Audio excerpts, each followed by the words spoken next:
செந்தில், நீ சொல்கிற மாதிரி நடந்துட்டா சோக்கு தான். டேய், பெரிய மட்டும் அச்சுக்கிறான்.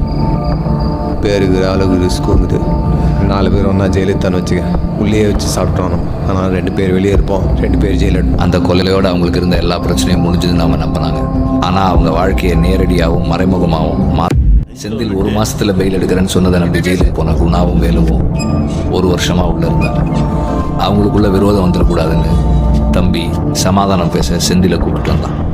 ஏய் வாத்தா, வெளியே எடுக்க ஆள் இல்லாத நாங்க உள்ள வெயில் எடுக்கிறேன்னு சொன்னேன். நம்மால நீ தான் எடுக்கணும். நீ எடுக்காத நாங்களா வெளியே வந்தோம். வெளியே புளிங்கிறானுங்க. இப்படி பேசுனேன்னு தெரிஞ்சது ஒருத்த துண்டு போடுவாங்க. வாத்த கேஸ் வாங்கிக்கிறது நாங்க. உனக்கு என்னடா கஷ்டம்? நோ மணியண்ணா, என்ன சும்மா கேஸ் வாங்கிட்டான்னுங்கிறான். அது பெரிய கேஸ் வேற. நான் உங்ககிட்ட பேசல. பெரிய அந்த கேஸ். சாவு அவங்களுக்குள்ள பகையை உண்டாக்கி விரட்ட ஆரம்பிச்சிருச்சு. செந்தில், சீக்கிரமா வெளியிடு. குணா, வெளியே வந்து பகையெல்லாம் காமிச்சிருக்காரு.